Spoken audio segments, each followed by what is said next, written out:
¿Qué tal, amigos de Estudio B y de Sin embargo? Les agradecemos que nos acompañen en este maratón de puntos y comas de fin de semana. Tenemos información valiosa que seguramente será de su interés y es para nosotros un placer compartirla con ustedes. La violencia y la inseguridad no fueron elementos que influyeran de manera importante en las pasadas elecciones presidenciales del domingo 2 de junio del 2024 y por lo tanto no podrían ser consideradas como causales para anular esos comicios. Esto advierte el proyecto de sentencia del Tribunal Electoral del Poder Judicial de la Federación, que resuelve las impugnaciones presentadas por la ex candidata presidencial Xóchitl Gálvez Ruiz y por los partidos PAN, PRI y PRD. Este proyecto de sentencia se analizará mañana lunes y seguramente se aprobará.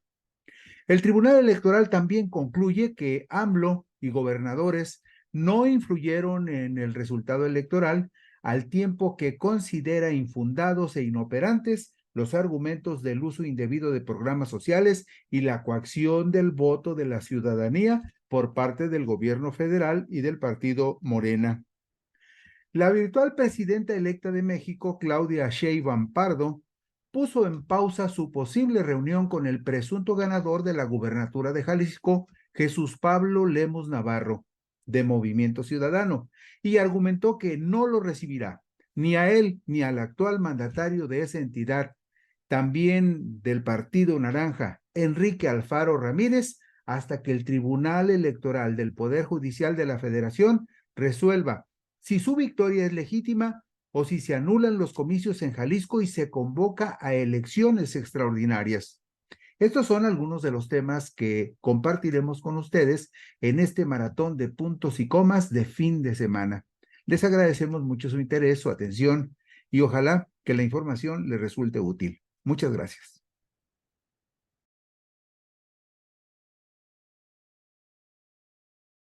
Amigos de Puntos y Comas, nos da muchísimo gusto que nos acompañen en este segmento con información útil que tiene el propósito de ir clarificando cómo avanzan los asuntos después de las elecciones del domingo 2 de junio del 2024.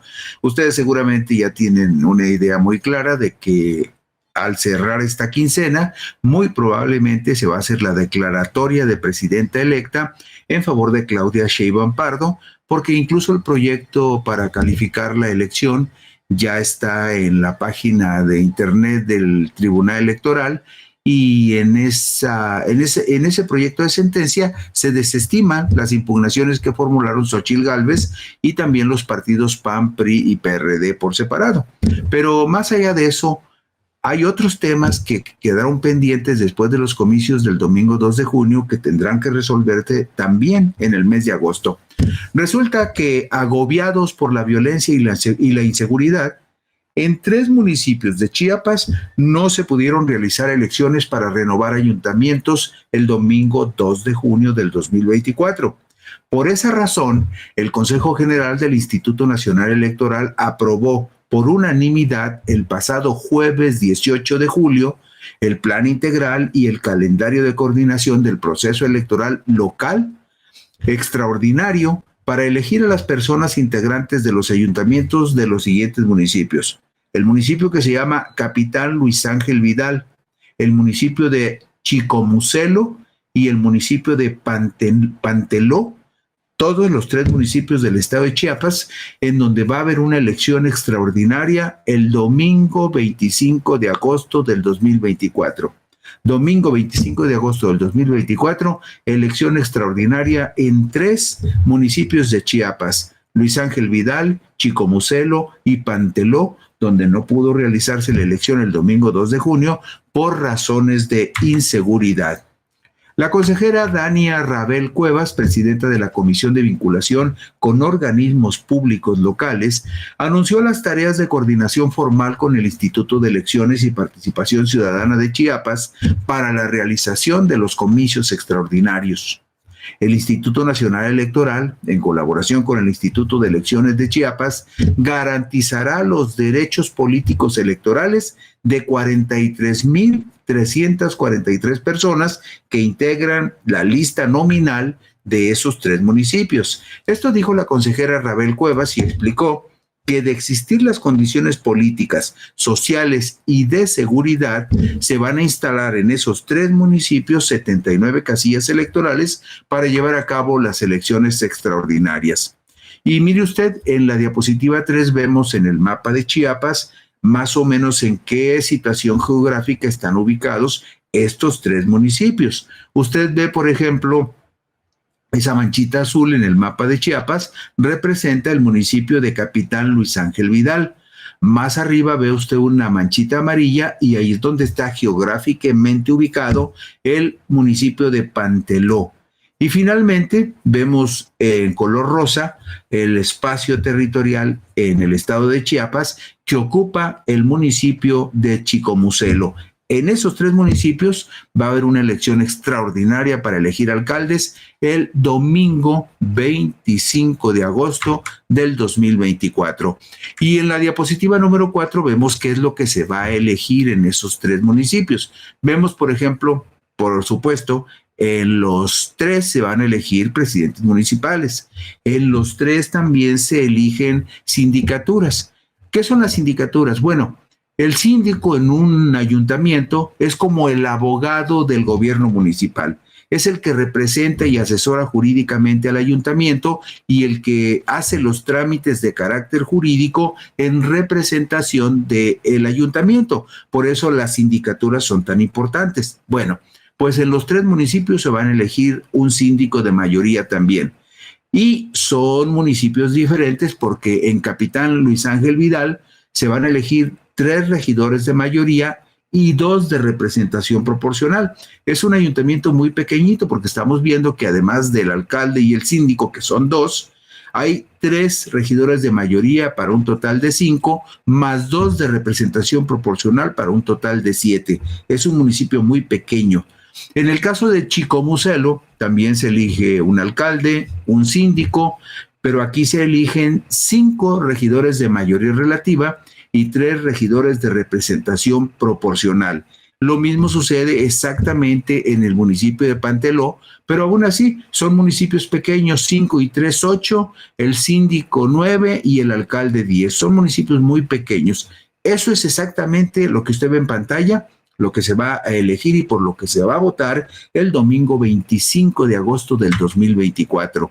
Y vemos en la diapositiva número 5, pues los costos autorizados, el desembolso que el Instituto Electoral del Estado de Chiapas autorizó para cada uno de los casos en estos municipios. Por ejemplo, para la campaña en el municipio de Capitán Luis Ángel Vidal, solamente se autorizaron 25,151 pesos. Eso le da también a usted una idea de que es un territorio pequeño, 25,151 pesos. En el caso de Chicomucelo, el tope de gasto de campaña es de 256,000 pesos. Y en el caso de Panteló, el tope de campaña es de 115,000 pesos. Nos vamos en números cerrados para no alargar demasiado la cifra. Y luego hay fechas que son importantes. Por supuesto, la fecha más importante es la de la jornada electoral del 25 de agosto. Pero vea usted, por ejemplo, esto. Los registros de candidaturas se llevaron a cabo el 3 y el 4 de agosto. Es decir, el sábado y domingo pasado se llevaron a cabo el registro de estas candidaturas, las candidaturas de quienes aspiran a gobernar esos 3 municipios. Las campañas electorales se van a realizar del 13 al 21 de agosto. Va a haber simulacro de programa de resultados electorales preliminares, van a calar a ver cómo anda aceitada la maquinaria del programa de resultados electorales preliminares en los 3 municipios y se van a realizar estos simulacros del PREP el 14, 18 y 21 de agosto. Después de que se realice la jornada electoral el 25 de agosto, usted sabe bien que el miércoles siguiente se hacen los cómputos municipales, se corrobora las actas y las actas suman la cantidad que inicialmente se estimó como votación en cada uno de los municipios. Si esto coincide o si hay impugnaciones, se revisan las impugnaciones. En algún momento, si se tiene que abrir un paquete electoral y se tienen que volver a contar los votos, se vuelven a contar, pero el miércoles 27 de agosto ya darán los resultados definitivos en el estado de Chiapas, en estos 3 municipios donde va a haber elección de alcalde: Capitán Luis Ángel Vidal, Chicomucelo y Panteló. Y luego la asignación de regidurías por el principio de representación proporcional, es decir, los regidores pluris, se adjudicarían hasta el 15 de septiembre del 2024 y se estima que la conclusión final del proceso extraordinario de elecciones en 3 municipios de Chiapas concluiría el 30 de septiembre del 2024. En Chiapas, nada más como un dato de referencia, en Chiapas la coalición encabezada por Morena, Partido del Trabajo y Partido Verde Ecologista de México, en alianza con 6 partidos estatales, ganó la gubernatura en forma aplastante. Lo podemos ver muy ilustrativo en la diapositiva número 8, donde vemos que Óscar Eduardo Ramírez Aguilar, postulado por Morena y sus aliados del Partido Verde y del Partido del Trabajo, con el acompañamiento de redes sociales progresistas, Chiapas Unido, Podemos Mover a Chiapas, es otro partido estatal, Fuerza por México Chiapas, Partido Encuentro Solidario Chiapas. Estos partidos son partidos estatales que se sumaron a la coalición de Morena, Partido del Trabajo y Partido Verde, y el resultado ahí fue muy impresionante. El candidato Óscar Eduardo Ramírez Aguilar de la coalición morenista logró 1,866,190 votos. Pero si se lo decimos en porcentaje es más impresionante. El ganador de la gubernatura de Chiapas, postulado por Morena, logró el 79.29% de los votos. El candidato de la coalición Sigamos Haciendo Historia en Chiapas. Y para que mida usted la proporción de lo que este triunfo significa, el segundo lugar, que fue de la candidata de Fuerza y Corazón por Chiapas, PAN, PRI, PRD, apenas alcanzó el 12.06% de los votos en esa entidad, donde la victoria de Morena fue aplastante, 79.29%. Y si las condiciones de seguridad lo permiten, se realizarán estos comicios extraordinarios en los municipios chiapanecos de Capitán Luis Ángel Vidal, Chicomucelo y Panteló. Pero siempre puede existir el riesgo de que no se den las condiciones de seguridad y, por desgracia, no se puedan realizar los comicios. Eso no se puede descartar. Pero lo que sí se puede anticipar es que si se reiterara una situación de esa naturaleza, ya le correspondería al Congreso Estatal de Chiapas, al Congreso local, considerar la necesidad de nombrar consejos de gobierno en esos 3 municipios para que un consejo de gobierno nombrado por el Congreso del Estado se encargue de administrar los destinos de esos 3 ayuntamientos en caso de que por alguna razón o de que prevalezcan las mismas razones que impidieron que hubiera elecciones en junio, se reiteren durante los días previos al 25 de agosto, que es cuando se va a realizar la elección extraordinaria. Y ya encaminados en el asunto de agosto, resulta que también hay que tomar en consideración que a partir del mes de agosto ya empezaron a tomar posesión muchos de los diputados que van a integrar los nuevos congresos estatales. Hay un dato que no hay que perder de vista. Sí, es más importante la elección presidencial, la elección de diputados federales y senadores, las elecciones de 8 gobernadores y de la nueva jefa de gobierno de la Ciudad de México, pero también no hay que perder de vista que se votó también para renovar 31 de los 32 congresos estatales en la República. Es decir, prácticamente se renovaron todos los congresos estatales.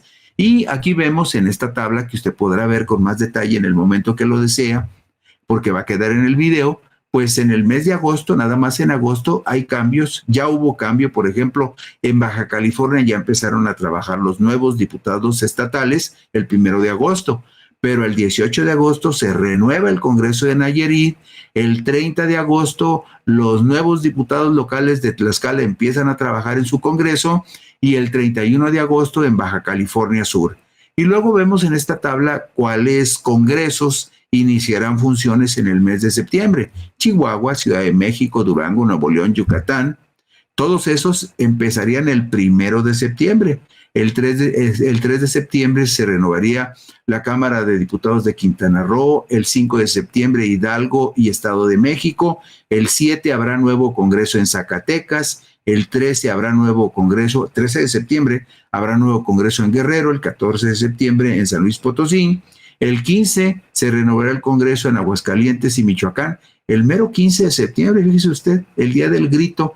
Y luego el 16 de septiembre toman posesión los nuevos diputados locales de Sonora y Tabasco. Luego, en el mes de septiembre también, el 25, cambia el Congreso local en Guanajuato, se renueva el Congreso local en Querétaro el 26 de septiembre y el 30 de septiembre en Campeche y Tamaulipas se renueva también la Cámara de Diputados local. Esto lo vemos en la diapositiva número 11.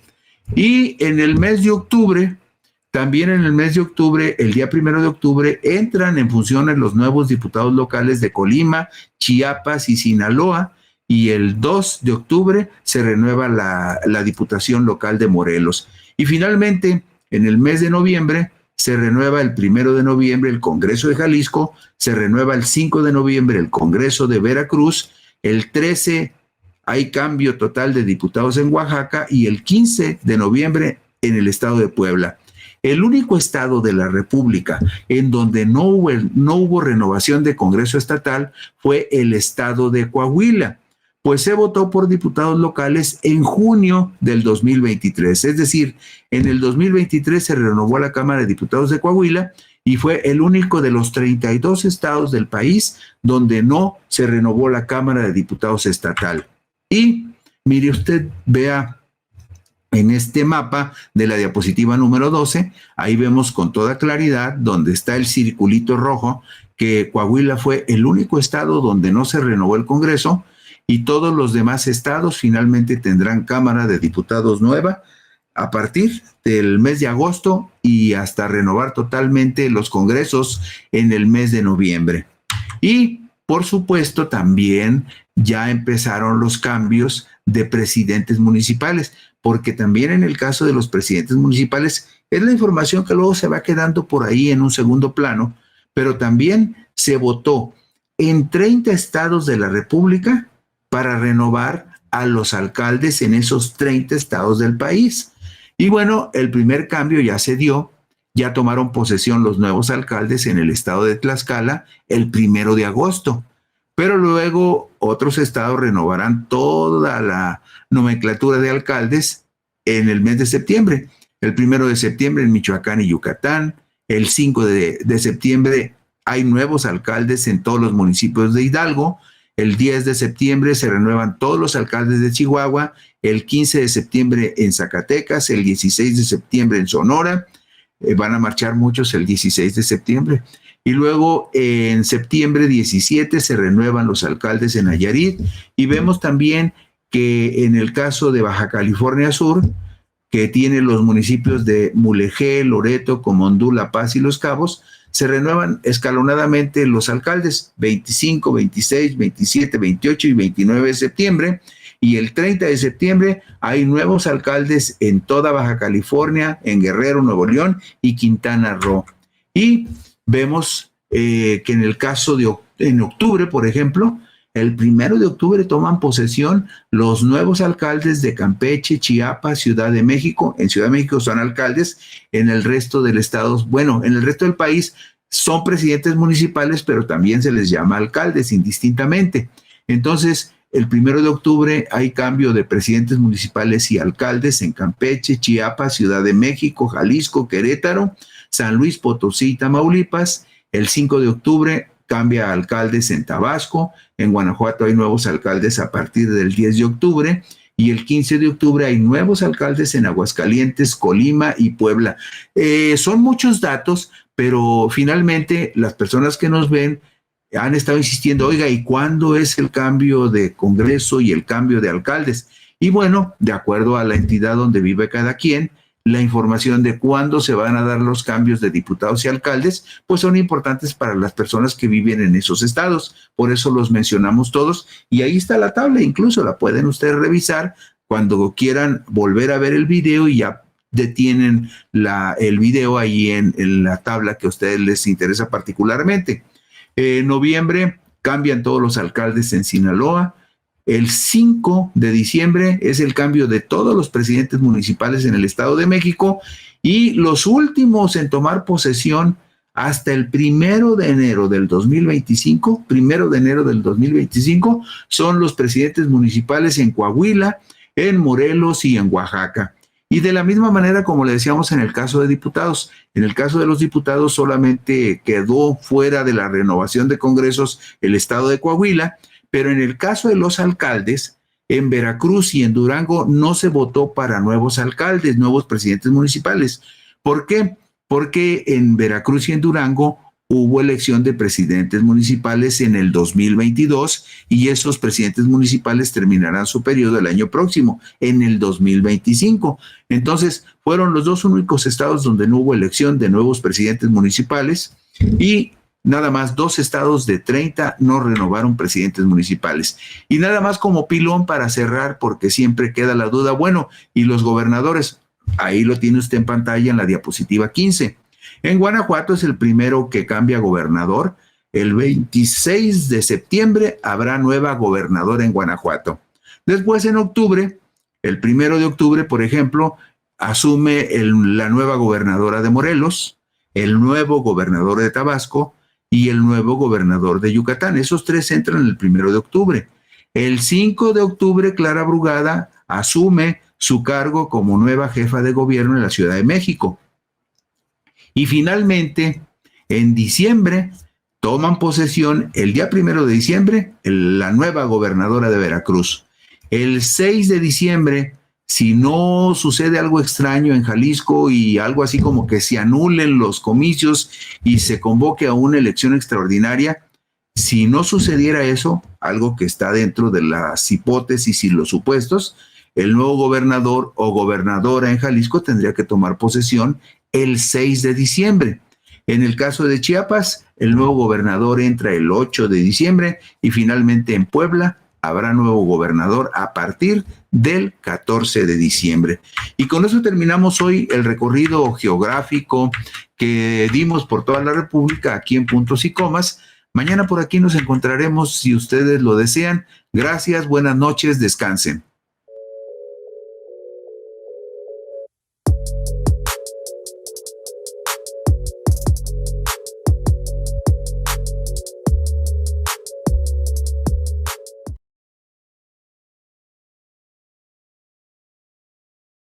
¿Qué tal, amigos de Puntos y Comas? Nos da muchísimo gusto que nos acompañen en este segmento de información útil que nos ayuda a tratar de comprender con mayor claridad cómo se van acomodando los asuntos públicos, los asuntos electorales después de los comicios del domingo 2 de junio del 2024.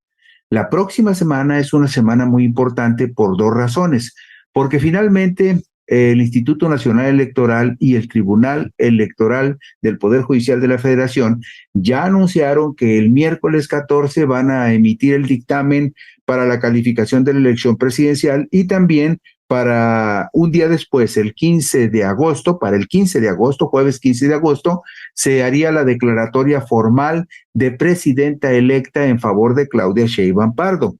Y también en esa misma temporalidad, en esos mismos días, tendrán que salir los dictámenes que determinen la conclusión del proceso de impugnaciones para las elecciones de diputados federales y de senadores, lo que posibilitará que el Instituto Nacional Electoral, con base en ese resultado final de las elecciones, defina los porcentajes para la repartición de los 200 diputados plurinominales, 40 por cada una de las 5 circunscripciones del país, y también para que defina los porcentajes para la entrega de 32 senadurías de una lista nacional para completar los 128 senadores que van a estar en funciones los próximos 6 años a partir del 1 de septiembre. Bueno, pero una pregunta que tenemos que hacernos es muy simple. ¿En qué términos? ¿Cómo? ¿De qué manera? el Tribunal Electoral del Poder Judicial de la Federación ha procesado las protestas o las impugnaciones a la elección presidencial. Miren, hay muchos detalles que es importante conocer para saber exactamente por dónde caminamos. Por lo tanto, les voy a proponer que en estos 3 días, martes, miércoles y jueves, hagamos una disección muy puntual de cuáles fueron las principales impugnaciones o lo que se conoce jurídicamente como los agravios que argumentaron tanto Xóchitl Gálvez como los partidos que le apoyaron, PAN, PRD y PRI. Bueno, pues para empezar, la violencia y la inseguridad no fueron elementos que influyeran de manera importante en las pasadas elecciones presidenciales del domingo 2 de junio del 2024 y por lo tanto no podrían ser consideradas como causales para anular esos comicios.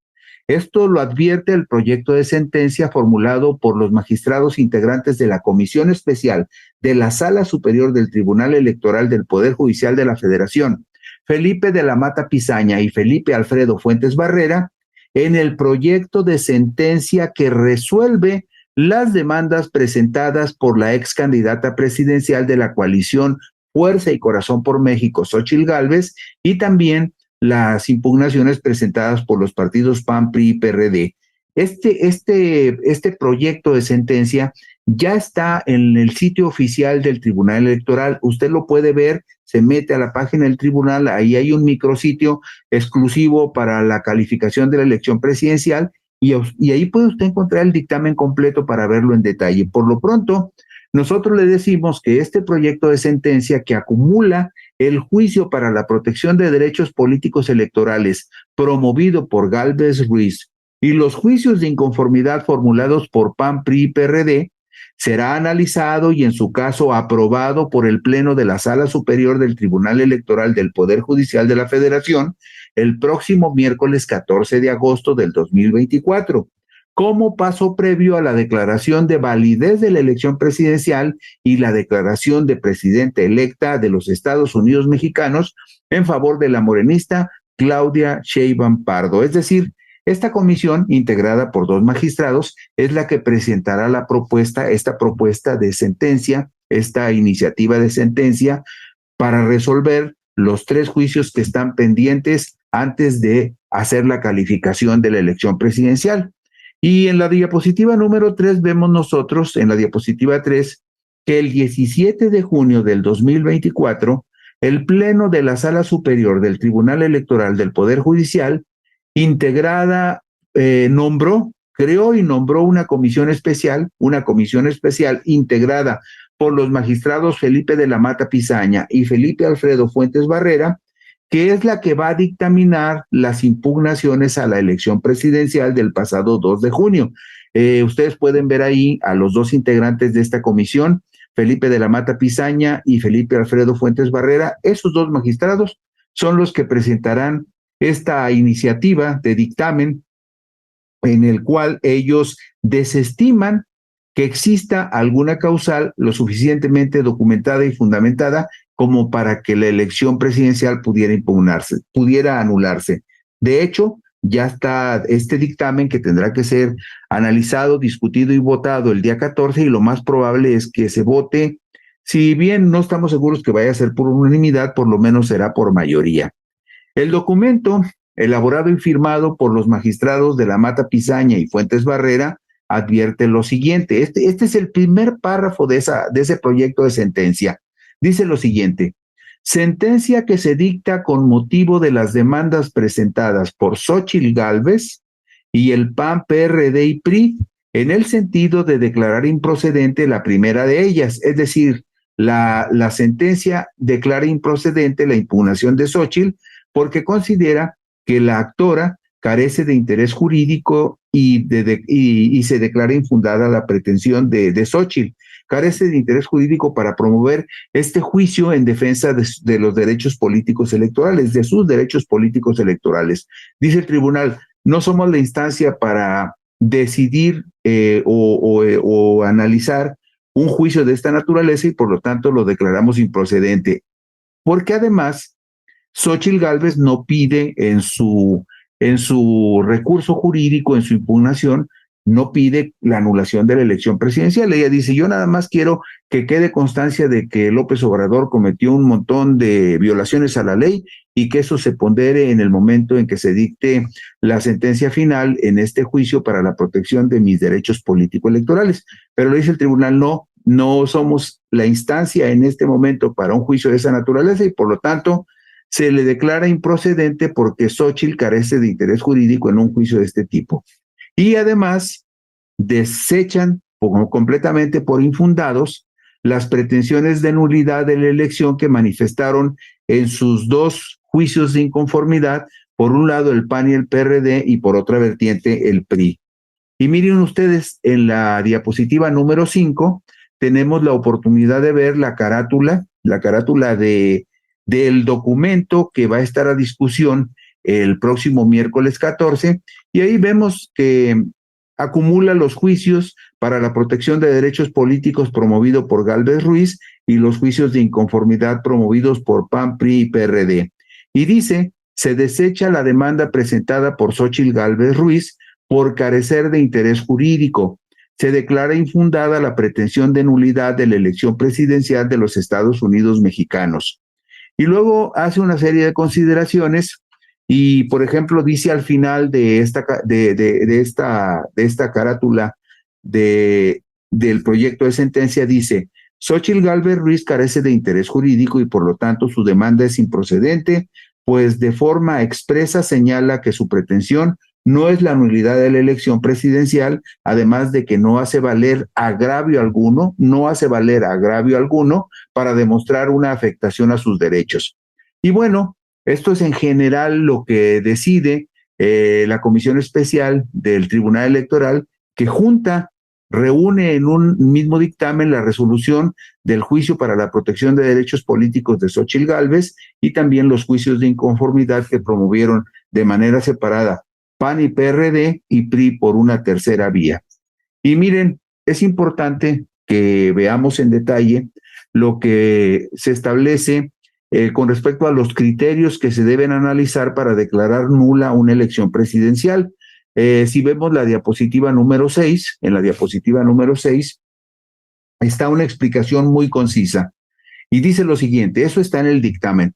Esta sala superior considera relevante precisar, antes de entrar al estudio de los temas planteados por la parte actora es el que promueve la inconformidad. Por la parte actora, que la vulneración de valores fundamentales para considerar una elección como libre, auténtica y democrática debe partir de la acreditación objetiva y material de irregularidades graves, dolosas, generalizadas y sistemáticas, y que resulten determinantes de manera cuantitativa y cualitativa para el resultado de la elección de la presidenta. Esto es, que su influencia sea de tal magnitud que haya afectado el proceso electoral y su resultado, definiendo la candidata ganadora. Todo esto que plantea el Tribunal Electoral como criterios no se cumplen en el supuesto de los tres recursos que promovieron Xóchitl y los partidos que la postularon. Y agrega también el tribunal con respecto a los criterios que se deben de seguir cuando se pide la nulidad de una elección. Dice, lo anterior, además de generar certeza respecto a las consecuencias de los actos válidamente celebrados, de no exigirse podría llevar al absurdo de considerar que cualquier transgresión accesoria, leve, aislada y eventual e intrascendente al marco constitucional y legal aplicable, por mínima que fuera, tendría por efecto, indefectiblemente, la declaración de nulidad de la elección de presidenta. Es decir, no se pueden aceptar, digamos, frivolidades, superficialidades, supuestos, presunciones que no estén documentados con pruebas que verdaderamente corroboren que se cometieron, que se cometieron irregularidades graves durante el proceso electoral. ¿Y qué más? Bueno, pues en la diapositiva número 7 vemos de manera genérica los temas o los presumibles agravios planteados en las tres demandas que deberá resolver el tribunal y para las cuales ya existe un proyecto de sentencia. ¿Cuáles son estos agravios? Bueno, tanto Xóchitl como PAN, PRI y PRD argumentaron que hubo violencia generalizada durante el proceso electoral, que hubo intervención indebida de sindicatos durante la elección, que hubo una intervención indebida de servidores públicos en la elección, que hubo coacción al voto y compra de votos a la ciudadanía. En el punto 5 también dicen que hubo una actuación indebida de las autoridades electorales, y en el punto 6 que hubo una adquisición indebida en tiempos de radio y televisión. Todos estos agravios, estos 6 que son los agravios centrales que argumenta la oposición, todos fueron desestimados por la comisión especial que nombró la Sala Superior del Tribunal Electoral, es decir, no procedió ninguna. Hoy no las vamos a ver todas porque son detalles muy singulares que vale la pena puntualizar de manera, digamos, detallada, pero sí nos vamos a ir a observar cuál fue la resolución del tribunal con respecto al tema de la violencia generalizada durante el proceso electoral. ¿Qué plantea la parte actora? La parte actora, y se refiere en este caso particular a Xóchitl Gálvez Ruiz, señala de forma expresa que no pretende la nulidad de la elección, sino que su pretensión se encamina a hacer valer diversas cuestiones que en su concepto implican la posibilidad de afectar al proceso electoral y que deben ser tomadas en consideración para la calificación de la elección. Esto plantea Xóchitl en la promoción de su juicio. ¿Y qué es lo que le contestó la Sala Superior? Bueno, la Sala Superior le dijo a Xóchitl: la demanda es improcedente, ya que la parte actora no plantea una vulneración directa a sus derechos político-electorales, a partir de la cual cuestione la validez de la elección y tampoco solicita su nulidad.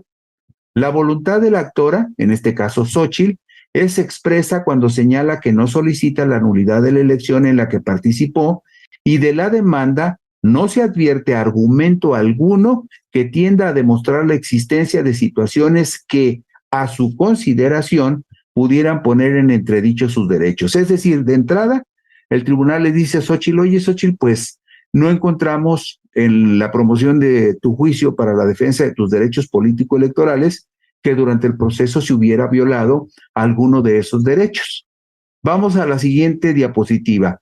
En la 9 tenemos la primera diapositiva que habla sobre la violencia generalizada durante el proceso electoral. ¿Qué es lo que plantean? Y aquí sí, tanto Xóchitl como PAN, PRI y PRD argumentan lo mismo. Los 3 recursos, los 3 juicios que promovieron, están promovidos prácticamente en los mismos términos. Por eso la comisión especial los juntó en un solo dictamen. Dice lo siguiente con respecto a la violencia generalizada durante el proceso electoral. La parte actora, es decir, quienes presentan la demanda, la parte actora sostiene que la existencia de un contexto de violencia generalizada en el país y la intervención del crimen organizado impidieron que la elección fuera libre y auténtica.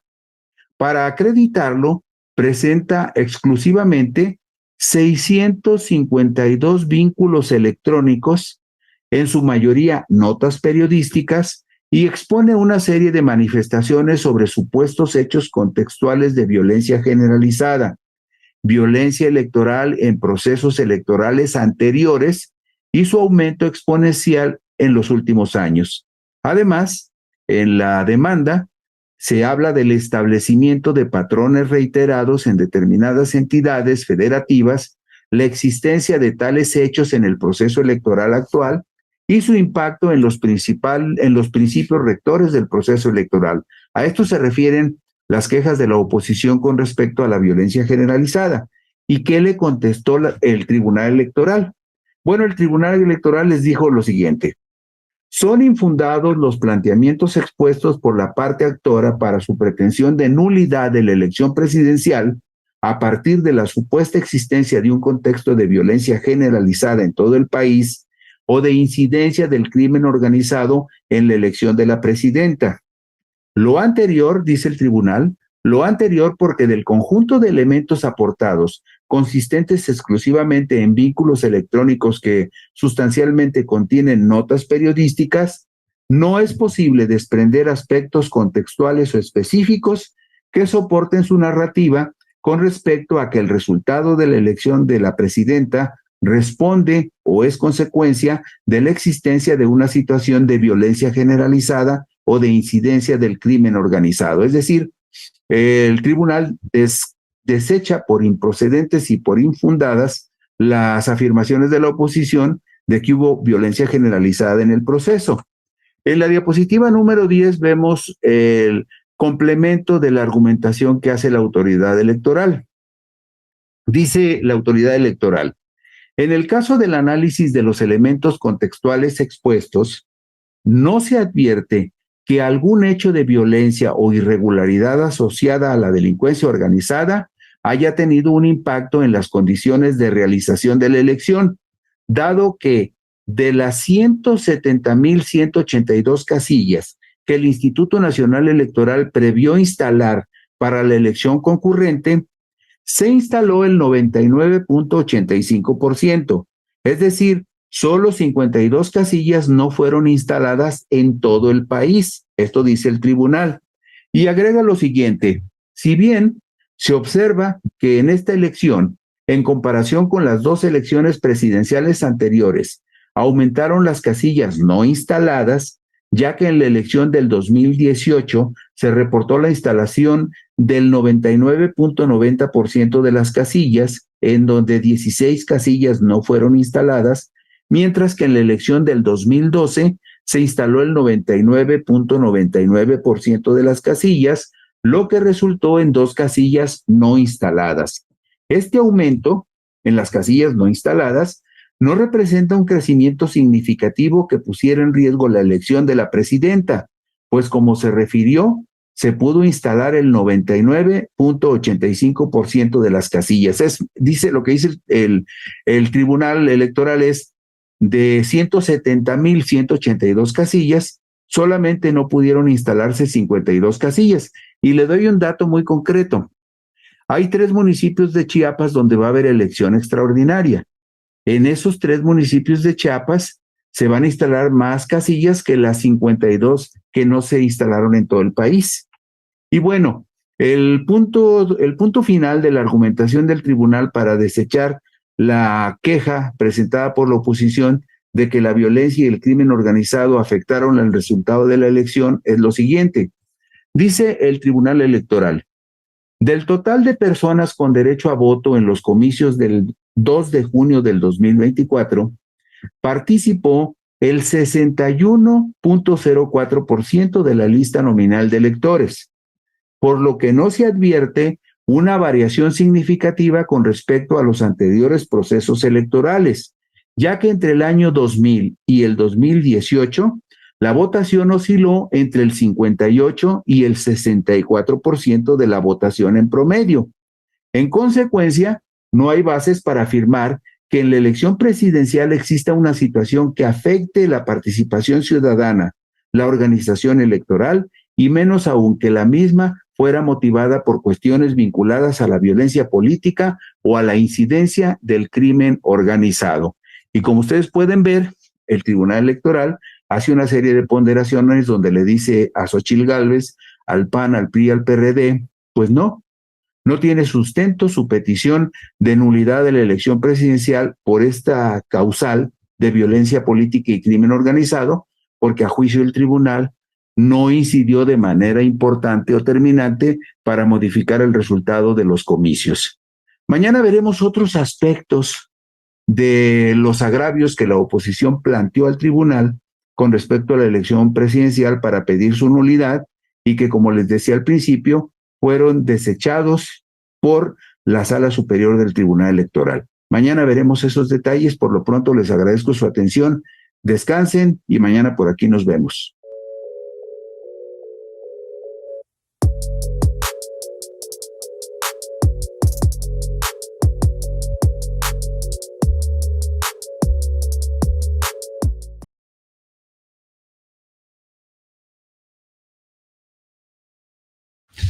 ¿Qué tal, amigos de Puntos y Comas? Nos da muchísimo gusto que nos acompañen, que estén con nosotros en este segmento de información útil que tiene el propósito de ayudarnos a ver con mayor claridad los acontecimientos públicos. Pues miren ustedes, de manera gradual, poco a poco, se ha ido despejando el camino, se ha ido haciendo más claro el horizonte con respecto a la calificación presidencial y a la designación de Claudia Sheinbaum Pardo como presidenta electa de México. Ayer comentábamos algunos de los primeros detalles sobre este proyecto de sentencia que resuelve 3 juicios en contra de la elección presidencial y comentábamos con ustedes que uno de las objeciones o una de las causales que podrían en su momento provocar la anulación de unos comicios presidenciales, como es el caso de la violencia generalizada, la Sala Superior del Tribunal Electoral consideró que no había razones, fundamentos para tomar en consideración un tema de esa naturaleza en la calificación de la elección presidencial y por lo tanto en el proyecto de sentencia sobre la elección presidencial fue descartada esa variable. Y en este proyecto de sentencia que resuelve 3 juicios en contra de la elección presidencial promovidos por la ex candidata de la coalición Fuerza y Corazón por México, Xóchitl Gálvez Ruiz, y los partidos que la respaldan, PAN, PRI y PRD, la Comisión Especial de la Sala Superior del Tribunal Electoral del Poder Judicial de la Federación concluye que ni la intervención del presidente de la República, Andrés Manuel López Obrador, ni la de algunos gobernadores, presumiblemente en favor de la candidata presidencial morenista Claudia Sheinbaum Pardo, fueron determinantes en los comicios y por lo tanto no se pueden considerar como causales para pedir la nulidad del proceso electoral presidencial. En el proyecto de sentencia que acumula y resuelve el juicio para la protección de derechos políticos electorales promovido por Xóchitl Gálvez y los juicios de inconformidad formulados por un lado por PAN y PRD y por una vertiente diferente por el PRI, los magistrados que integran la Comisión Especial de la Sala Superior del Tribunal Electoral, Felipe de la Mata Pizaña y Felipe Alfredo Fuentes Barrera, dejan libre el camino para que el próximo miércoles 14 de agosto se formalice la validez de los comicios presidenciales y un día después se declare presidenta electa de los Estados Unidos mexicanos a la morenista Claudia Sheinbaum Pardo, quien llegó postulada por la coalición Sigamos Haciendo Historia, que integran Morena, el Partido del Trabajo y el Partido Verde Ecologista. En la diapositiva número 3 vemos uno de los elementos que argumentó la oposición para pedir incluso la anulación de los comicios y que fue desestimado por la Sala Superior. ¿Cuál es el argumento? La presunta intervención indebida de servidores públicos en la elección. En la queja que presenta la oposición se advierte lo siguiente. En este apartado se analiza si la participación de las personas del servicio público afectó el resultado de la elección de presidenta. En esos términos, los agravios se analizarán conforme a las siguientes temáticas: la intervención del Ejecutivo Federal, la intervención de los ejecutivos locales, esto es el de los gobernadores, la intervención de la Comisión Nacional de Derechos Humanos y la intervención de un ministro de la Suprema Corte de Justicia de la Nación. Estos son los supuestos que vamos a ver hoy con respecto a las impugnaciones que se presentaron a la elección presidencial. Pues bien, el Tribunal Electoral considera infundada la acusación de que el presidente de la República haya intervenido en el proceso electoral. ¿Qué es lo que concluye la Sala Superior? Bueno, la Sala Superior dice que considera infundados los argumentos de la parte actora. Cuando se refiere a la parte actora, se refiere a Xóchitl Gálvez y a los partidos PAN, PRI y PRD, que juntos promovieron 3 juicios. Lo que hizo el tribunal es que los reunió, esos 3 juicios, porque argumentaban prácticamente lo mismo, y entonces dice que la Sala Superior considera infundados los argumentos de la parte actora en los que se señala una intervención sistemática y reiterada del presidente de la República en el proceso electoral, traduciéndose en un apoyo a la ex candidata Claudia Sheinbaum y contra la ex candidata Xóchitl Gálvez, porque si bien existieron expresiones alusivas al mismo, esas referencias deben valorarse en el contexto en el que se produjeron y en las etapas que se encontraban en curso, por lo que no resultan determinantes para el resultado de la elección. ¿Y qué más argumentó la oposición? Bueno, pues en la diapositiva 5 vemos la oposición argumentó que hubo expresiones del presidente de la República en conferencias matutinas que fueron en apoyo de Sheinbaum. Dice lo siguiente el proyecto de sentencia: los hechos que en concepto de la parte actora, es decir, de la oposición, constituyen irregularidades, consisten en las supuestas expresiones del Ejecutivo Federal a través de las conferencias matutinas para promocionar a Claudia Sheinbaum y a Morena, así como la propaganda negativa en contra de Xóchitl Gálvez y los partidos que la postularon. ¿Y qué es lo que ponderó la Sala Superior del Tribunal al respecto? Lo vemos enseguida. Desestima el Tribunal Electoral que las expresiones del presidente en las conferencias matutinas fueran en apoyo de Claudia Sheinbaum. Y dice el proyecto de sentencia: del análisis individual de lo expresado en cada una de las conferencias matutinas e inclusive en un análisis contextual y conjunto de las pruebas, no se advierten elementos que permitan suponer que las expresiones realizadas por el Ejecutivo Federal, en este caso el presidente de la República, de forma aislada y en diversos momentos de las etapas del proceso electoral, así como antes de su inicio, implicaran un llamado a votar hacia una determinada candidatura o expresiones negativas respecto de otra. De ahí que tampoco se justifica un actuar reiterado y sistemático. Esto es lo que concluye el tribunal con respecto a esa queja. Y también en la diapositiva número 7 vemos otro reclamo de la oposición. Reclaman que la publicación del libro del presidente que se llama Gracias, cuya portada vemos en la diapositiva, ellos reclaman a la oposición que este libro de alguna manera también ayudaba a promover a Claudia Sheinbaum. Dice la parte actora, es decir, los que impugnan la elección, la parte actora afirma que la publicación de la obra literaria se tradujo en una alternativa de intervención del Ejecutivo Federal, es decir, del presidente López Obrador, en el proceso electoral para favorecer la candidatura de Claudia Sheinbaum y generar una campaña negativa hacia Xóchitl Gálvez. Esta queja también fue desestimada, como lo vemos enseguida. ¿Por qué? Porque el Tribunal Electoral desestimó que la publicación de la obra literaria Gracias haya servido para apoyar la candidatura de Sheinbaum. ¿En qué términos lo dice el tribunal? Lo dice de esta manera: se desestima el planteamiento debido a que, aunque los elementos de prueba dan cuenta de supuestas expresiones del Ejecutivo Federal en la obra Gracias, se trata de indicios leves que no llevan a tener por demostrado que dicho funcionario estuviera interviniendo en el proceso electoral en cuestión. Máxime que se trata de un ejercicio que en principio constituye la materialización de la libertad de prensa, que no puede ser limitada sin contar con elementos suficientes que lo justifiquen. ¿Y qué otros argumentos presentó la oposición para tratar, digamos, de ponerle freno a la calificación de la elección presidencial? Bueno, también argumentó la oposición la supuesta intervención sistemática de gubernaturas, es decir, de mandatarios estatales que pertenecen al partido Morena.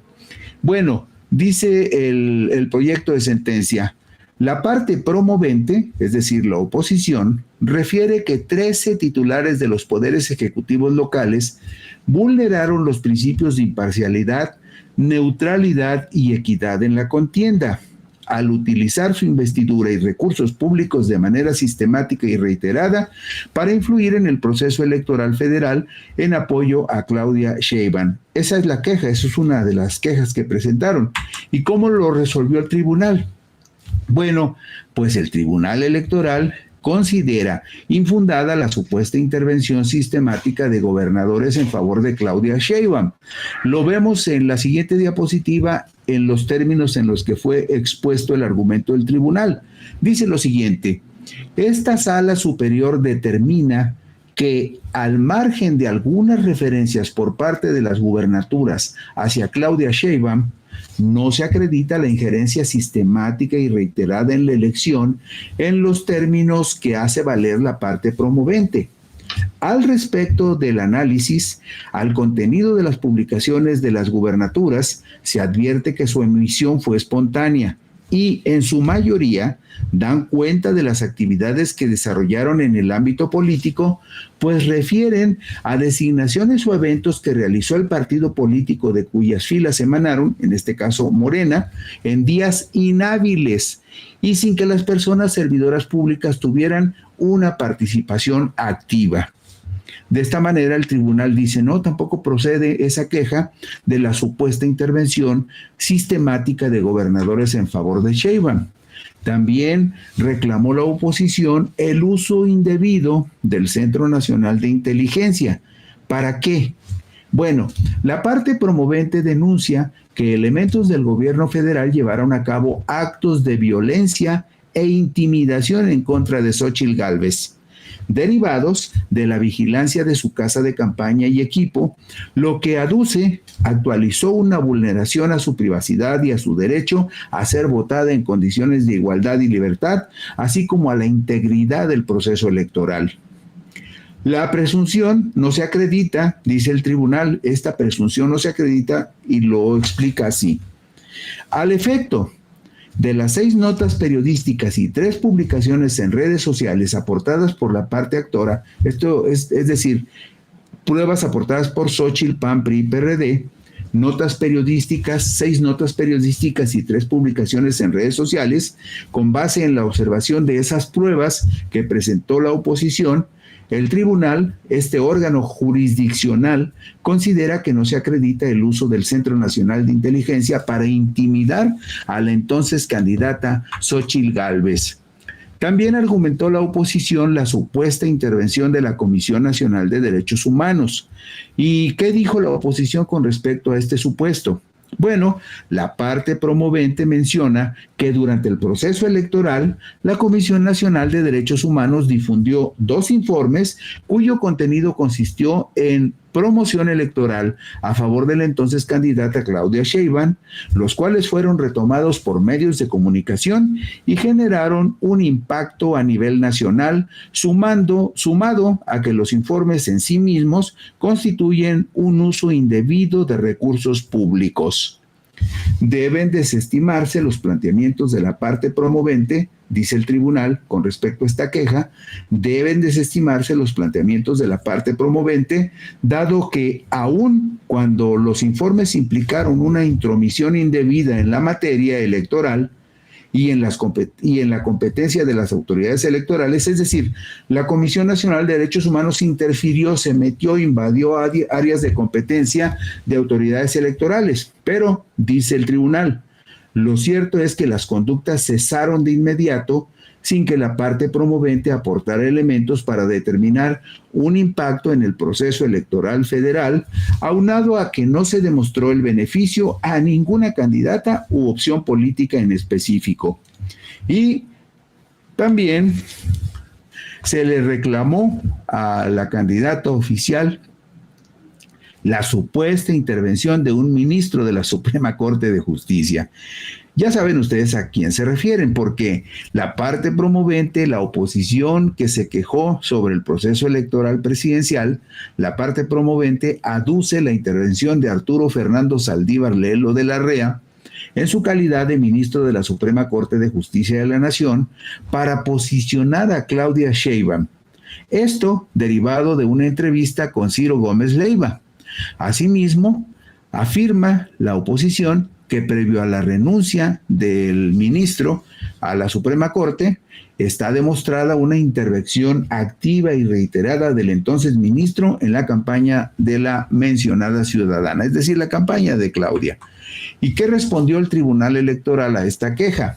Bueno, pues el tribunal dijo lo siguiente: al tratarse de una sola entrevista en la que las manifestaciones atendieron al desarrollo de la dinámica del propio ejercicio periodístico, esto es, a partir de un diálogo entablado bajo el formato de preguntas y respuestas, así como al contexto de la renuncia al citado cargo, Para este órgano jurisdiccional no se acredita la intervención indebida que aduce la parte promovente, aunado a que omite aportar elementos que evidencien la supuesta intervención activa y reiterada que se atribuye a Arturo Fernando Saldívar Lelo de la Rea. Y pues mañana vamos a concluir la revisión del proyecto de sentencia elaborado por los magistrados Felipe de la Mata Pizaña y Felipe Alfredo Fuentes Barrera, de la Comisión Especial del Tribunal Electoral, que considera infundadas todas las impugnaciones al proceso electoral presidencial. Este proyecto de sentencia, que está disponible en la página del Tribunal Electoral del Poder Judicial de la Federación y que usted puede checar directamente metiéndose a la página del Tribunal Electoral, nada más póngale en un buscador de internet, Tribunal Electoral del Poder Judicial de la Federación, le va a salir la página y allí va a ver usted, dice micrositio con respecto a la elección presidencial, ahí le pica y ahí donde dice proyectos de sentencia, ahí va a encontrar el documento completo. Y mañana veremos una de las últimas variables que tiene que ver justamente con los señalamientos que hace la oposición de la inducción del voto desde las instituciones públicas y de la presunta compra de votos. Ese es el último capítulo de la revisión que hemos hecho en estos días del proyecto de sentencia sobre la calificación de la elección presidencial. Y el viernes vamos a ver un asunto muy interesante, porque hoy la Sala Superior del Tribunal Electoral dejó sin efecto, anuló, revocó 2 sentencias de la Sala Regional Especializada del mismo Tribunal Electoral, donde le atribuía culpas al presidente López Obrador de una presunta intervención en el proceso electoral. Dijo la Sala Superior, no Sala Regional, no tienes razón, los argumentos que planteas en tu sentencia inculpando a López Obrador de haber incurrido en delitos y en situaciones irregulares durante el proceso no tienen sustento. Pero eso lo veremos con mucho detalle el próximo viernes, porque esa resolución de la Sala Superior que revoca 2 sentencias de la Sala Regional en contra de López Obrador, eso despeja mucho más y con más claridad el camino para que el próximo jueves la Sala Superior del Tribunal haga la designación de Claudia Sheinbaum Pardo como presidenta electa de los Estados Unidos mexicanos. Mañana por aquí nos encontramos en Puntos y Comas. Gracias por lo pronto. Descansen. Nos veremos mañana.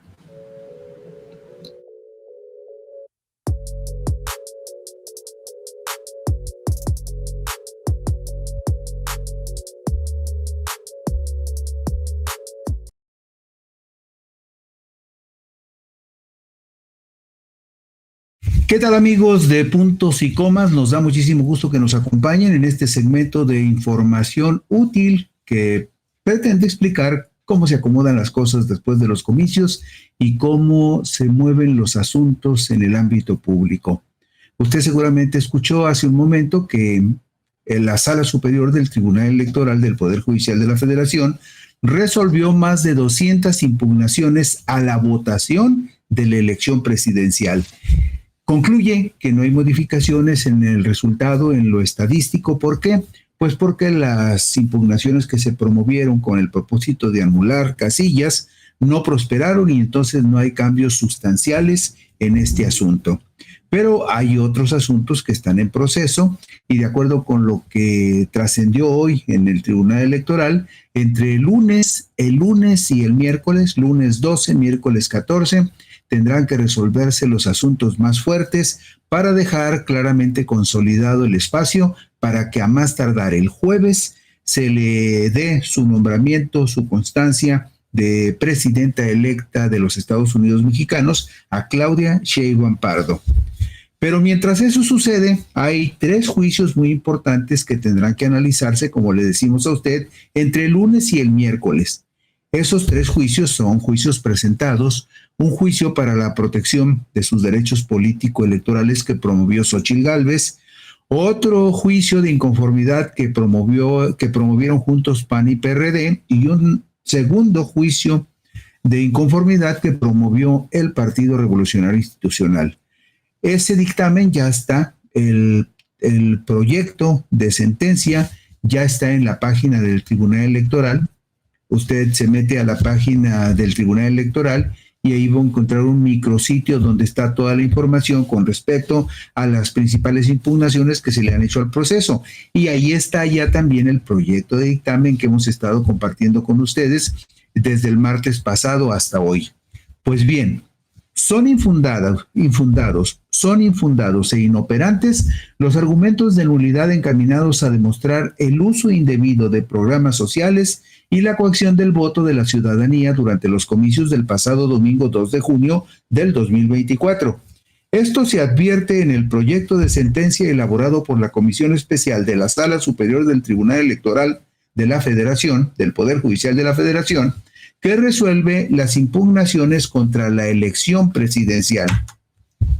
Este proyecto de sentencia, que acumula en un solo expediente y resuelve en un solo juicio, resuelve 3 juicios. El juicio para la protección de derechos político-electorales promovido por la ex candidata opositora Xóchitl Gálvez Ruiz. Y en el mismo paquete, en esta misma sentencia, se resuelven los juicios de inconformidad formulados por un lado por PAN-PRD y por otra vertiente formulado por el PRI.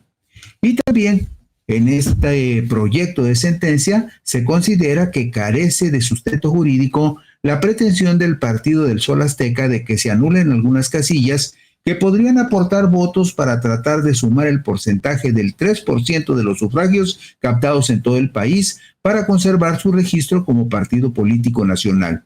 La resolución de hoy del tribunal, al descartar que pueda haber impugnaciones que permitan modificar el resultado de las casillas, prácticamente sepulta la posibilidad de que el Partido de la Revolución Democrática pudiera sumar algunos votitos para soñar y seguir soñando con el 3% que le permita ser partido político nacional. Eso ya no va a suceder porque ni en los dictámenes que se leyeron hoy, ni en el dictamen que tendrá que leerse entre el lunes 12 y el miércoles 14, hay alguna posibilidad de que la pretensión del PRD tenga algún futuro venturoso. El documento elaborado y firmado por los magistrados Felipe de la Mata Pizaña y Felipe Alfredo Fuentes Barrera será analizado y en su caso aprobado por el Pleno de la Sala Superior del Tribunal Electoral del Poder Judicial de la Federación entre el lunes 12 y el miércoles 14 de agosto del 2024, como paso previo a la declaración de validez de la elección presidencial y la declaración de presidenta electa de los Estados Unidos mexicanos en favor de la morenista Claudia Sheinbaum Pardo. ¿Cuáles son las impugnaciones fundamentales de estos 3 juicios? Bueno, en la diapositiva número 4 vemos que una de las quejas, uno de los agravios que argumenta la oposición es la coacción al voto de la ciudadanía. ¿Cómo lo plantean? Dice esta sentencia que de manera general la parte actora, es decir, Xóchitl, PAN, PRI y PRD, de manera general la parte actora aduce que a lo largo del proceso electoral, el presidente de la República, el presidente de la República, Claudia Sheinbaum Pardo como candidata de Morena, Morena como partido y su dirigente nacional Mario Delgado, utilizaron los programas sociales para influir y manipular el voto de la ciudadanía. Aunado a que Morena implementó, financió y gestionó, previo y durante la jornada electoral, una estrategia sistemática de coacción y compra de votos. En ese sentido, la parte promovente, es decir, los quejosos, la oposición, considera que la elección no fue libre ni auténtica y que se vulneró el principio de equidad en la contienda electoral. En la siguiente diapositiva vemos cuál es el criterio con el que resuelve la Sala Superior del Tribunal Electoral esta queja o este agravio. Dice el proyecto de sentencia, dice lo siguiente: esta Sala Superior considera que son infundados e inoperantes los argumentos de nulidad encaminados a demostrar el uso indebido de programas sociales y la coacción del voto de la ciudadanía, porque la parte promovente no acredita sus afirmaciones y se limita a realizar manifestaciones sin sustento probatorio. Para tener actualizada alguna infracción electoral relacionada con el uso indebido de programas sociales, es indispensable que los hechos en que se sustente queden probados de manera fehaciente y objetiva, así como plenamente evidenciadas las circunstancias de modo, tiempo y lugar en que se soportan las irregularidades invocadas, porque de no ser así, se podría afectar el bien que se pretende proteger, que es el ejercicio del voto libre de los ciudadanos. De esta manera, la Sala Superior dice, esa aseveración de que fue coaccionado el voto no tiene sustento y no prospera. Y le da un revés aquí a Xóchitl Gálvez, al PRI y al PAN y al PRD. También se argumentó con mucha insistencia sobre la compra de votos. El proyecto de sentencia dice que en su demanda, esto lo vemos en la diapositiva 6, dice que en su demanda la parte promovente, además del indebido aprovechamiento de los programas sociales, plantea que Morena implementó, financió y gestionó, previo y durante la jornada electoral, una estrategia sistemática de coacción y compra de votos. Al respecto, señala que en esa estrategia, sus candidaturas, operadores políticos, enlaces, terceras personas y servidores públicos estuvieron ofertando bienes y beneficios a cambio del voto. Entre ellos, dinero, entre 100 y 2,000 pesos por voto, materiales de construcción, paquetes de despensa, canasta básica. Asimismo, solicitaban a cambio de dichos bienes las credenciales de elector. ¿Y qué es lo que concluye la Comisión Especial de la Sala Superior con respecto a esta queja? Bueno, considera por supuesto infundado el señalamiento de que Morena compró votos y dice lo siguiente la Sala Superior. Esta Sala Superior considera que son infundados los argumentos encaminados a demostrar que Morena orquestó una estrategia a nivel nacional, eso lo vemos en la diapositiva 7, son infundados los argumentos encaminados a demostrar que Morena orquestó una estrategia a nivel nacional y local para financiar la supuesta compra de votos.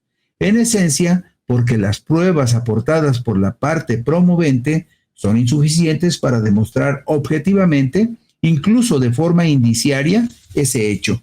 Además, la parte actora, se refiere a Xóchitl, al PAN, al PRI y al PRD, además, la parte actora no ofrece alguna otra prueba con la que puedan adminicularse las notas periodísticas, es decir, comprobarse o referenciarse las notas periodísticas y las publicaciones en redes sociales, incluyendo los videos que se encuentran en redes sociales.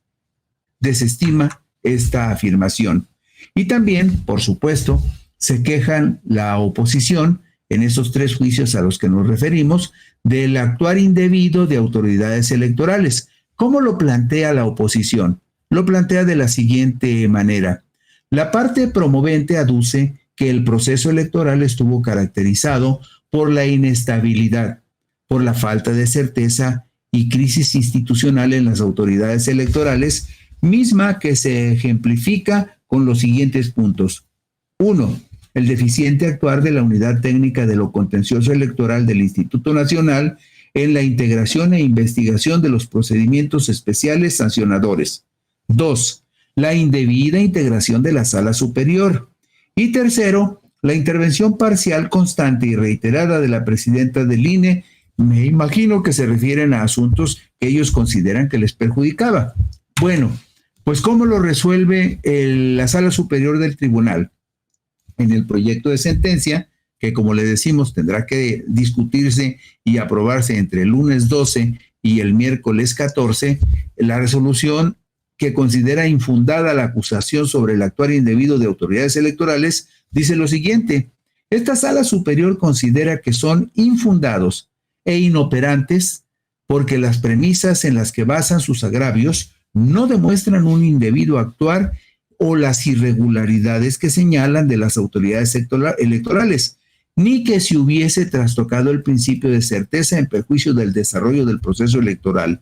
Además, sus argumentos constituyen afirmaciones genéricas. Esta resolución del tribunal es muy irónica porque tome usted en cuenta que en este caso particular están acusando, se están quejando, están manifestándole al tribunal como agravios que la autoridad electoral, esa autoridad electoral que ellos salieron a defender a las calles, ahora resulta que no están justa como ellos quisieran, porque no resolvió como ellos pensaban que debería de resolver algunos asuntos relacionados con el proceso electoral. Entonces, ese INE que ellos dijeron que no se tocaba y que ellos defendían, es el mismo INE al que acusan en estos 3 juicios, es el mismo Instituto Electoral al que acusan ahora y al que consideran que no actuó correctamente, simple y sencillamente porque no les favoreció como probablemente pensaban que les tendría que favorecer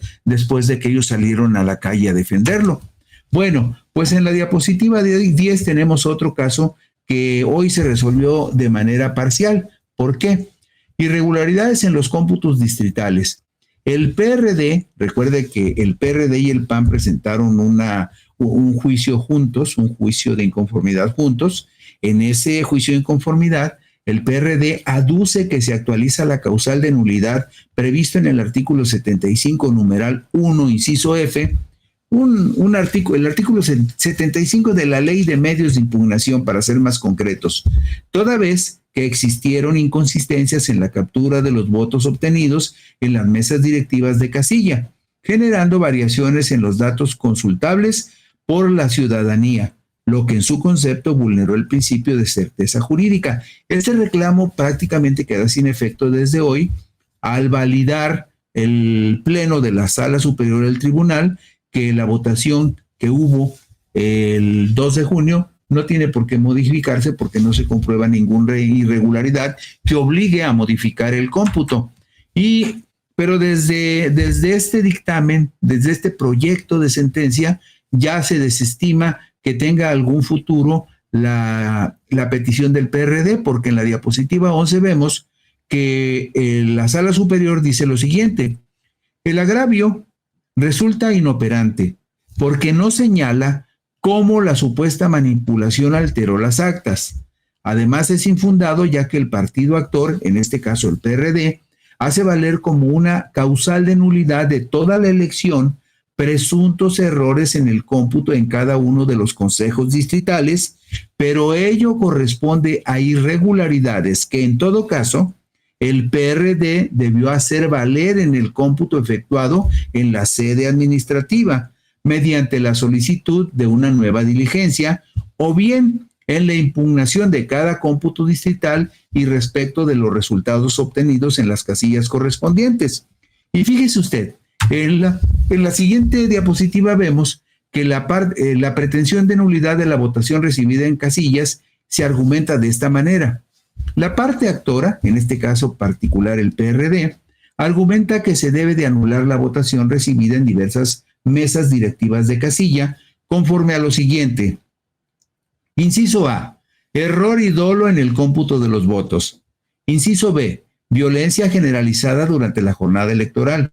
Inciso C, permitir a la ciudadanía sufragar sin credencial de elector. E inciso D, recepción de votación por personas no autorizadas.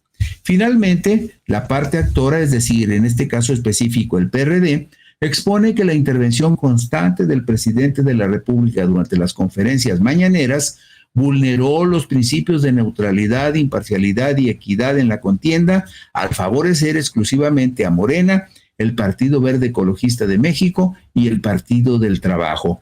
Y en la diapositiva siguiente, en la 13, vemos cómo le contesta la Sala Superior del Tribunal al PRD. Yo percibo en esta respuesta hasta un poco de enfado, porque seguramente consideraron muy frívola y superficial la impugnación que hace el PRD cuando pretende que se anulen un montón de casillas. ¿Por qué? Porque está desesperado y quiere ver si por ahí rescata algunos votos, algo que no va a suceder, porque hoy ya la Sala Superior dijo que la votación no se mueve.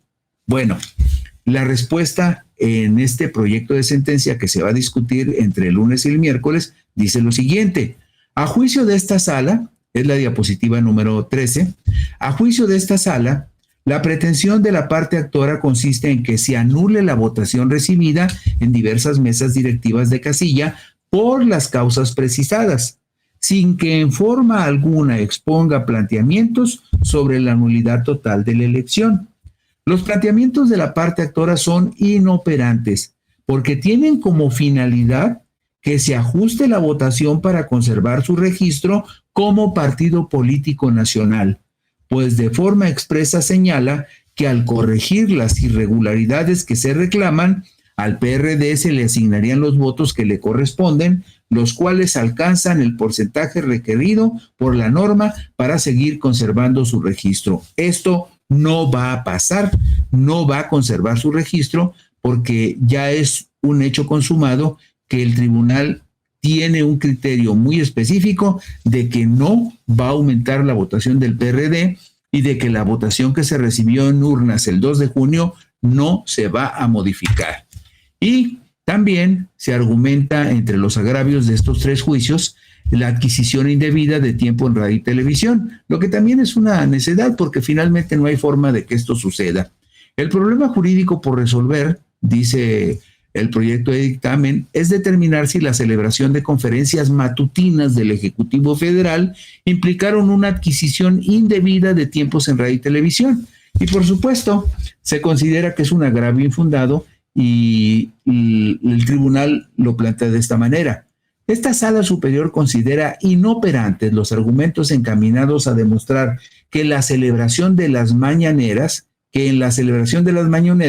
se tradujo en la adquisición indebida de tiempo en radio y televisión, ya que al margen de que el desarrollo y contenido de las conferencias denunciadas por la parte actora se analiza en un apartado diverso de esta ejecutoria, se trata de un ejercicio comunicativo que, conforme a sus características, no tiene las connotaciones propias de un producto informativo, cuyo propósito sea desplegar propaganda de forma adicional a las prerrogativas con las que cuentan los partidos políticos. O sea, aquí la Sala Superior del Tribunal desnuda totalmente a la oposición y le dice, a ver, no es lo que ustedes dicen las mañaneras, y es un ejercicio comunicativo que el gobierno puede y tiene derecho a hacer.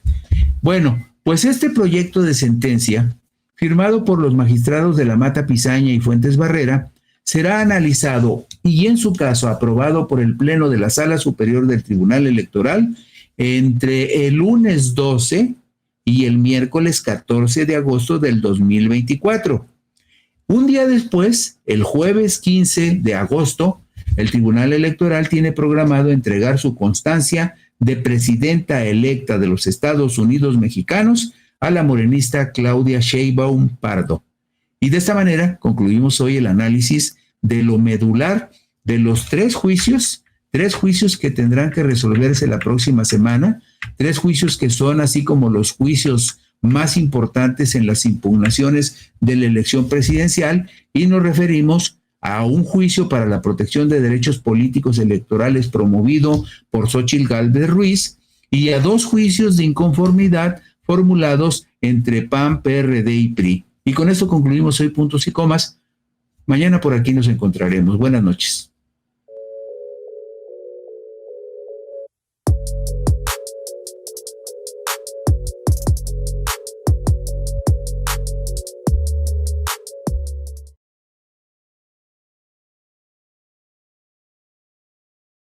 ¿Qué tal, amigos de Puntos y Comas? Nos da muchísimo gusto que nos acompañen en este segmento de información útil para tratar de entender con mayor claridad cómo se van dando los reacomodos después de las elecciones del domingo 2 de junio del 2024.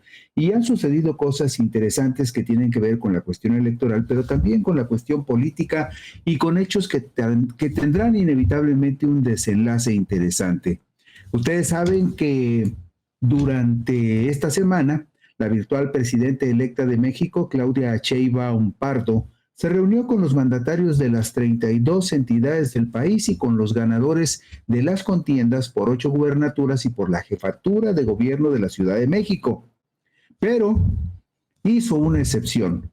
Puso en pausa su posible reunión con el presunto ganador de la gubernatura de Jalisco, Jesús Pablo Lemus Navarro, de Movimiento Ciudadano, y argumentó que no lo recibirá ni a él ni al actual mandatario de esa entidad, también del Partido Naranja, Enrique Alfaro Ramírez, hasta que el Tribunal Electoral del Poder Judicial de la Federación resuelva si su victoria es legítima o si se anulan los comicios y se convoca a elecciones extraordinarias. Además de que Sheinbaum Pardo no podría darle la espalda a la candidata de su partido, que impugnó las elecciones de gobernador en Jalisco, nos referimos a la diputada federal Claudia Delgadillo González, hay razones jurídicas para presumir que en esta entidad se cometieron graves irregularidades que podrían derivar en la anulación de los comicios.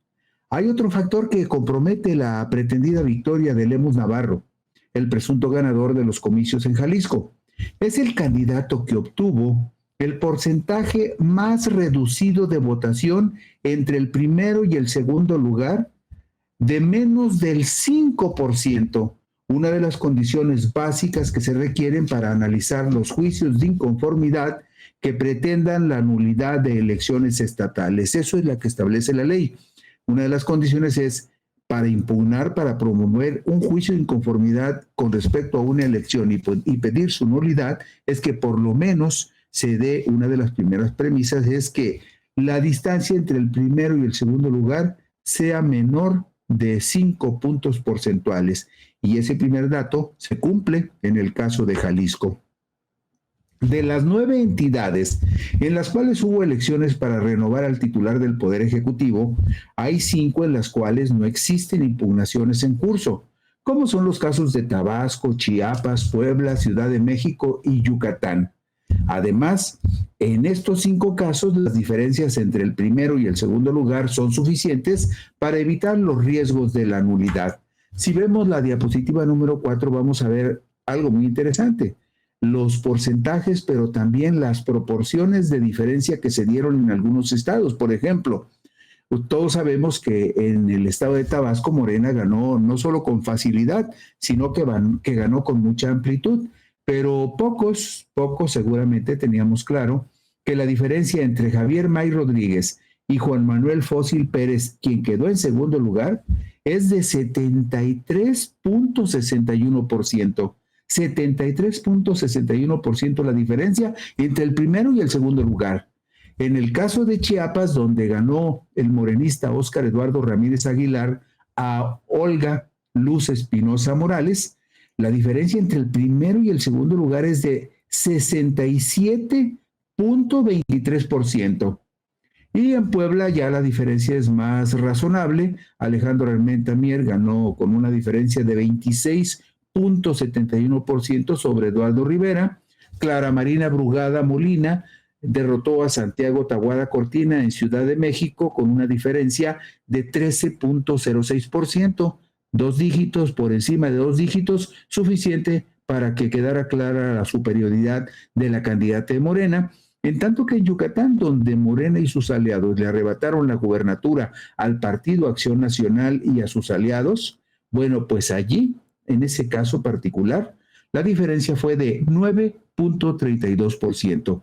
Todos estos casos, los 5 que le planteamos, no están impugnados. Y las diferencias son razonablemente claras para suponer que los triunfos no están en riesgo. Mientras que en los procesos impugnados incluyen los estados de Veracruz, Morelos, Guanajuato y Jalisco. Lo singular es que en Jalisco el porcentaje de diferencia entre el primero y el segundo lugar es el más bajo de los 9 procesos electorales observados. Ustedes vieron hace un momento que el porcentaje más bajo en la primera tabla que le ofrecimos es de 9.32%. Pues bien, en la diapositiva número 6 vemos el caso de los 4 estados donde sí está impugnada la elección. Por ejemplo, en Veracruz, la ventaja de Rocío Nale García sobre José Francisco Yunes Zorrilla es de 978,309 votos, un 27.13%, lo que hace prácticamente imposible que pueda prosperar alguna impugnación. En el estado de Morelos, Margarita González Arabia venció a Lucía Virginia Mesa Guzmán, una morenista que se fue del lado oscuro de la fuerza con el PAN, el PRI y el PRD, la venció con una diferencia de 100,683 votos para un porcentaje del 17.17%. En el estado de Guanajuato, Livia Denise García Muñoz Ledo, la panista Livia Denise García, le ganó a Alma Eduviges Alcaraz Hernández de Morena PT Partido Verde con una diferencia de 9.27%. Pero aquí es donde viene el asunto. Jesús Pablo Lemus Navarro, un empresario jalisciense que fue postulado por Movimiento Ciudadano, derrotó, de acuerdo con el dictamen de la Autoridad Estatal Electoral, derrotó a Claudia Delgadillo González de Morena PT Partido Verde por una diferencia de 4.96%, 4.96%, es decir, menos del 5%. Usted recordará los porcentajes que le acabamos de mostrar. En Tabasco la diferencia fue de 73.61%, en Chiapas de 67.23%, Puebla 26.71%, en la Ciudad de México la ganadora tuvo una ventaja de 13.6%, y en Yucatán la diferencia en favor de Morena fue de 9.32. Este nuevo 9.32 es más o menos equiparable al porcentaje de ventaja que sacó la candidata de el PAN en Guanajuato para ganar la gubernatura, 9.27. Pero es evidentísimo, es muy claro que la elección de Jalisco queda comprometida con un resultado que apenas le da a Movimiento Ciudadano una ventaja de 4.96%. Hay dos estados que sobresalen por los amplios márgenes de triunfo, como lo veíamos hace un momento, 73.61% de ventaja en Tabasco y 67.23% en el estado de Chiapas.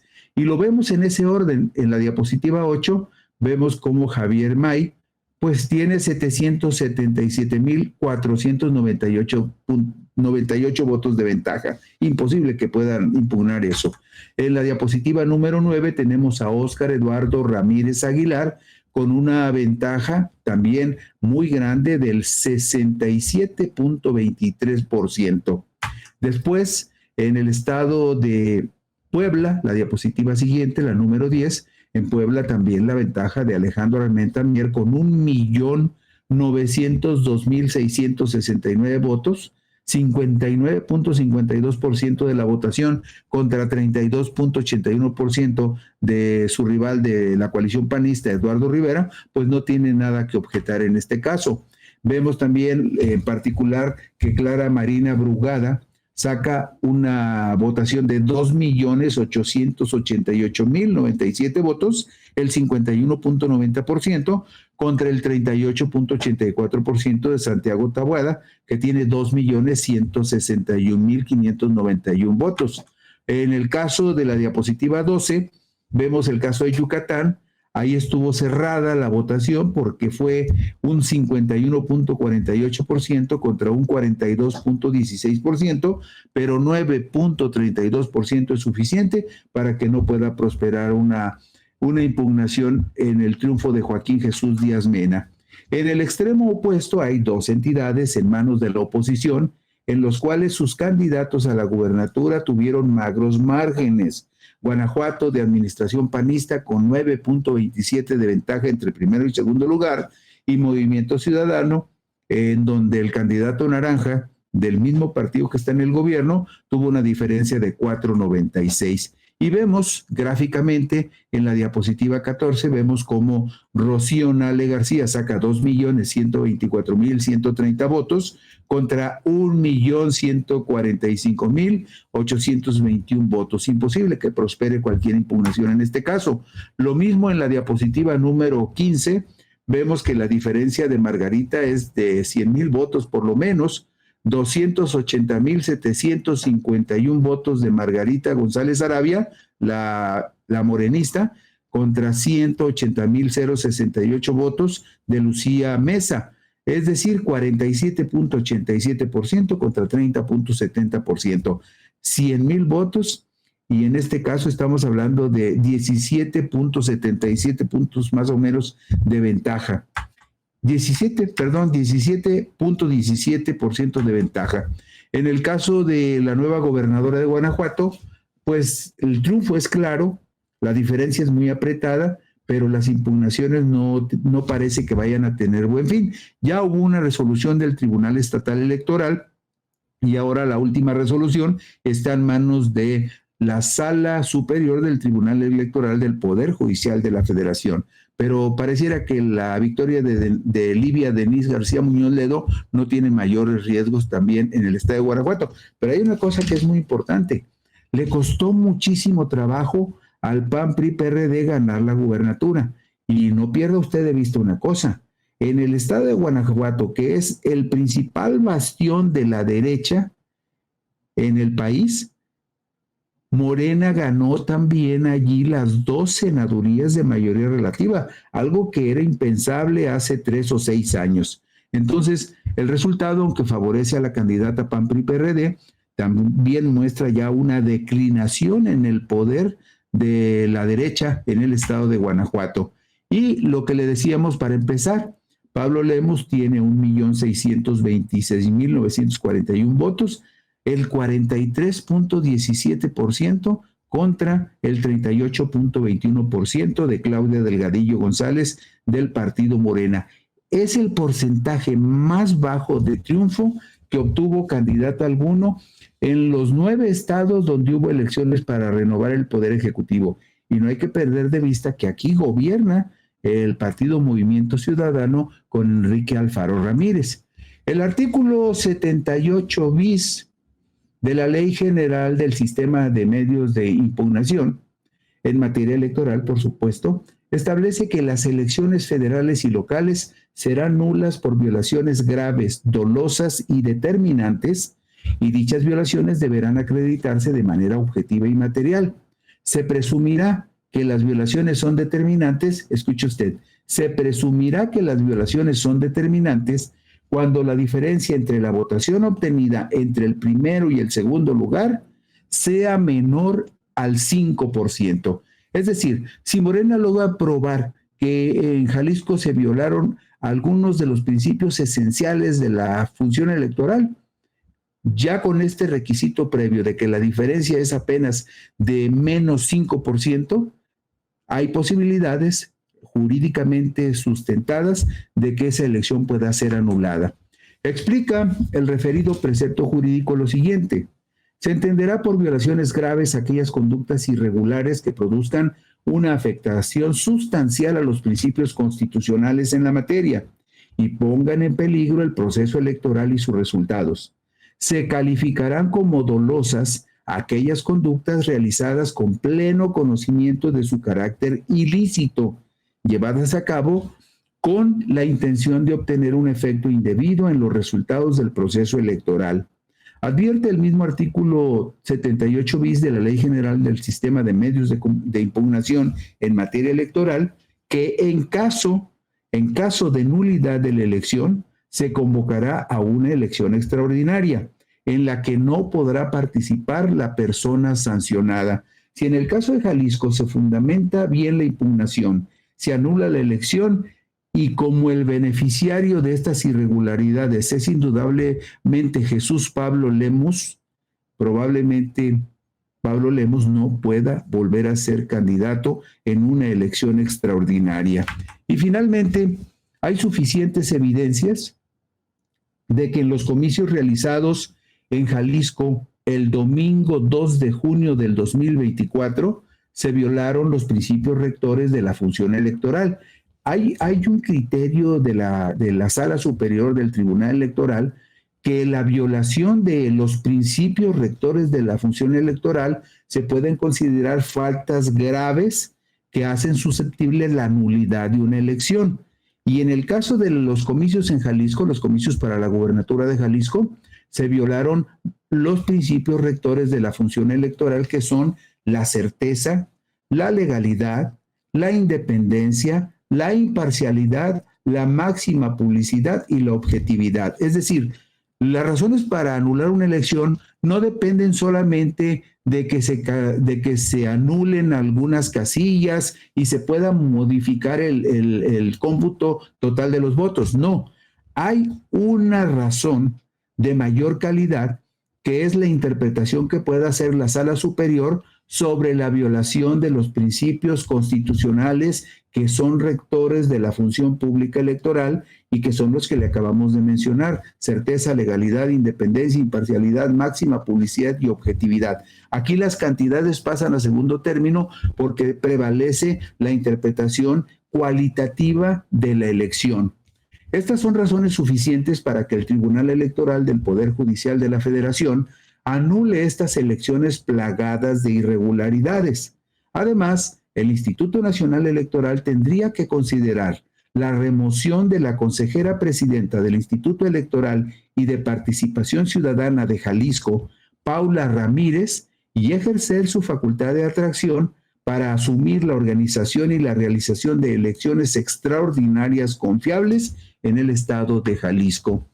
Y finalmente, y esto no es un asunto menor, también tendrían que valorar tanto el Instituto Nacional Electoral como el Tribunal Electoral del Poder Judicial de la Federación si hubo, como se presume, la injerencia directa de funcionarios municipales y estatales de gobiernos vinculados a Movimiento Ciudadano en Jalisco que habrían participado como funcionarios de casilla con el propósito de manipular el proceso electoral desde las mismas urnas.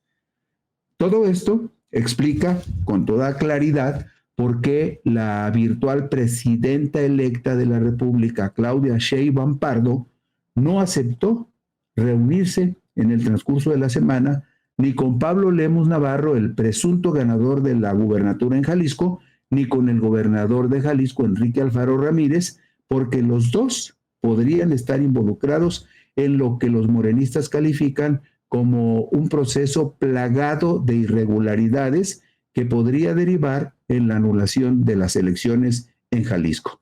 Y con esto concluimos puntos y comas hoy y concluimos también la semana. El lunes próximo por aquí nos encontraremos. Por lo pronto, gracias, descansen.